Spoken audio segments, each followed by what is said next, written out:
que vagi a veure el senyor Jaume Alonso Cuevillas i de seguida us afegiu al debat a propòsit de l'altre vector de la informació política d'avui mateix, vinculada als tribunals. Què tal, Jaume, com estem? Hola, bona nit. Gràcies per acompanyar-nos una nit més, el Més 324. Potser hi haurà dia que no caldrà, però vaja, entenem que no, que sempre hi ha aspectes de la justícia que ens agrada comentar amb una persona com Jaume Alonso Cuevillas, bon coneixedor dels procediments jurídics, que és la seva especialitat. I a propòsit de procediments i d'alguns aspectes sobre els quals vostè també té coneixement i responsabilitat, parlem d'entrada de la Fiscalia General de l'Estat, que ha ordenat un seguit de mesures, 3, per ser precisos, a propòsit del viatge que té previst fer el president Carles Puigdemont, també l'exconsellera cessada pel 155, Meritxell Serret, a Ginebra, aquest cap de setmana i els primers dies de la setmana, a propòsit d'un seguit d'actes al voltant dels drets humans, com ara un festival de cinema, i un acte del Consell de Drets Humans de Nacions Unides. Demana que n'informi el Ministeri d'Exteriors sobre les gestions que han fet ells, o els organitzadors, davant les autoritats espanyoles a Suïssa. Segon, que es facin les gestions davant les autoritats suïsses per detenir-los, Interpol, i finalment que es limiti la validesa dels seus passaports.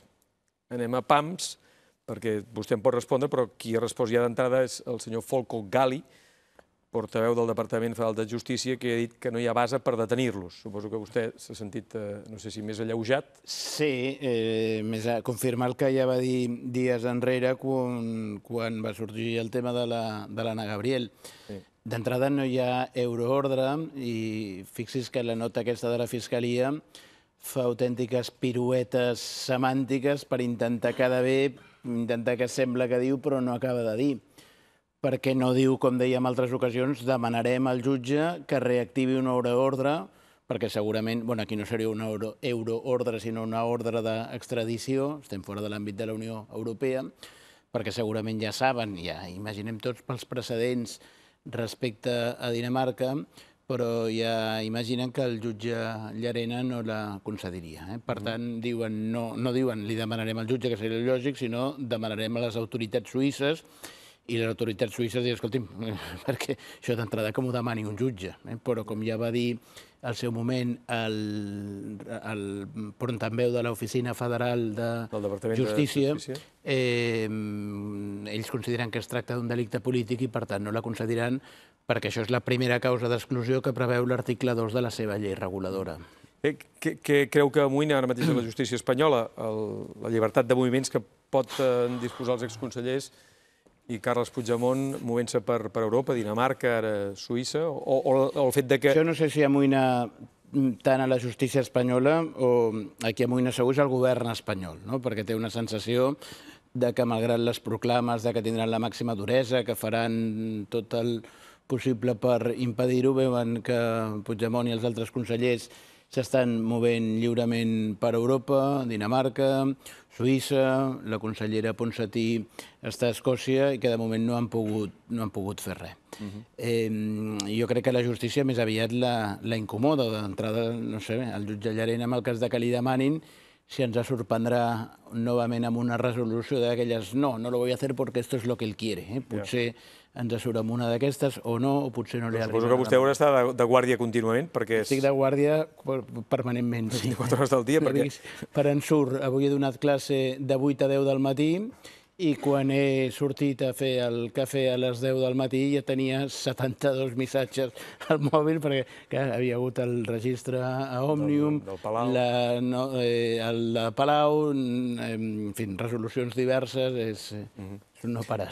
No sé si amoïna també el fet que participi Meritxell Serret, sabem segur, no sé, ara li demanaré si té notícies que Carles Puigdemont acabarà participant en algun d'aquests dos debats que es faran en el si de la... Ella està a la fila 0, per tant, si participarà o no, suposo que serà en funció del desenvolupament de l'acte. Ell és un convidat a la fila 0 d'aquest acte que també coorganitza... Expliquem que és la 37a sessió del Consell de Drets Humans de Nacions Unides que es fa dilluns i dimarts i on es parlarà de la situació de Catalunya. I llavors hi ha un acte organitzat o coorganitzat també per l'Institut de Drets Humans de Catalunya, el president del qual és en David Bondia, que també ha estat aquí fa poc, i llavors en Puigdemont no és un dels ponents perquè han volgut els organitzadors, em consta, evitar que sigui ponent cap polític actiu, però ja està a la fila 0.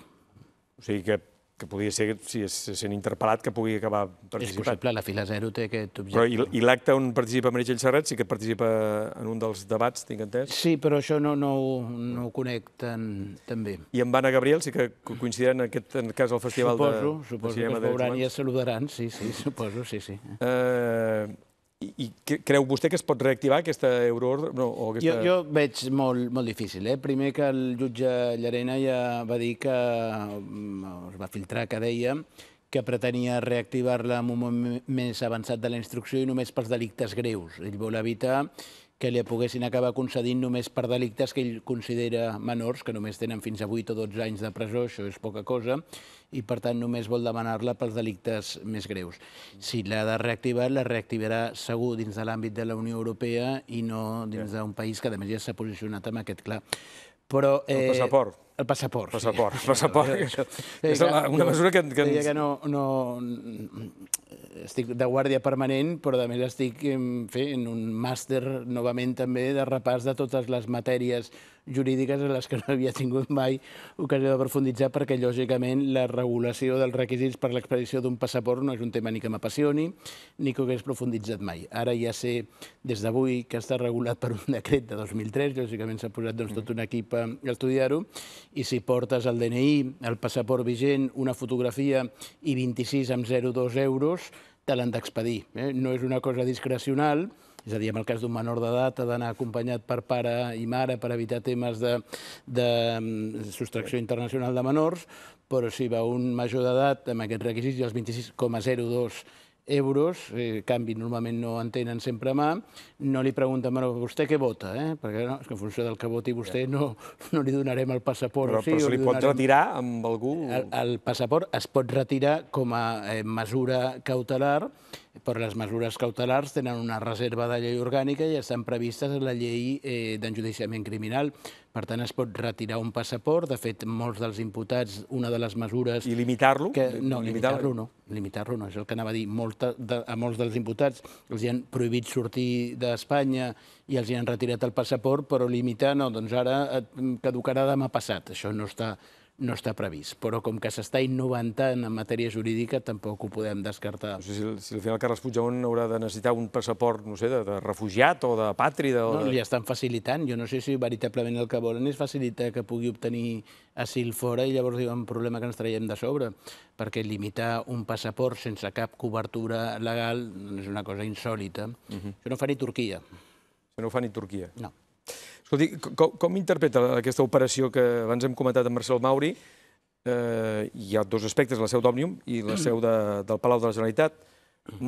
Dic, pel tema procedimental, això ordena la investigació del jutjat número 13, però hi ha altres jutjats que també ho jutgen? És un despropòsit tot plegat, ja ho hem denunciat moltes vegades. Resulta que pels mateixos fets hi ha 3 jutjats coneixent. Està coneixent el jutjat d'instrucció 13, l'Audiència Nacional i el Tribunal Suprem. Cada un està fent el mateix. O pensem, que és el que diu el propi Tribunal Suprem, per alguns casos sí i pels altres no, que hi ha el que jurídicament es diu una... s'ha d'evitar la indivisió de la continència de la causa, vol dir això, aquesta paraula tan complexa, vol dir que si són uns fets comuns no poden ser jutjats per 3 jutjats diferents perquè tindríem el risc de que hi haguessin 3 sentències diferents, que en un cas digui els fets s'han produït, els fets no s'han produït i són delictes, s'han produït i no són delicte. Això en abstracte podria passar i en aquests casos ha d'haver-hi un jutjament únic i per tant s'ha d'acumular tot en un únic tribunal. Resulta que aquí hi ha 3 tribunals coneixent, la qual cosa a més torna a posar en evidència que s'estan vulnerant totes les normes competencials. Si l'Audiència Nacional és competent, llavors no és el jutjat d'instrucció 13, i si és el jutjat d'instrucció 13 no ho és l'Audiència Nacional. I a més resulta que això està provocant que els imputats a les diverses causes estiguin en una situació d'indefensió absoluta perquè el material que s'està copiant en una causa, els fiscals sí que poden desplaçar-se i forgallar com si fossin les rebaixes amb tot el material incriminatori i utilitzen aquest material per fer interrogatoris en una altra causa amb elements que no estan a disposició de les defenses d'aquesta altra causa. Per tant, és un cúmul de despropòsits i de vulneració de drets fonamentals processals bàsics. Mentrestant, creu vostè que el Suprem i el Constitucional resoldran amb celeritat, perquè Jordi Sánchez pugui sotmetre's a una sessió d'investidura. Sentíem ahir que hi va haver reunió de Junts per Catalunya dient som en marc temporal i legal perquè Jordi Sánchez pugui seguir sent... La justícia a Espanya en general és lenta, està mancada de mitjans i en general és lenta. El Constitucional encara és més lent. Si recordem la sentència que es va fer pública ahir o abans d'ahir de condemnar l'estat espanyol, veiem que dels 7 anys que han passat 5 han estat al Constitucional i el que hem pogut comprovar...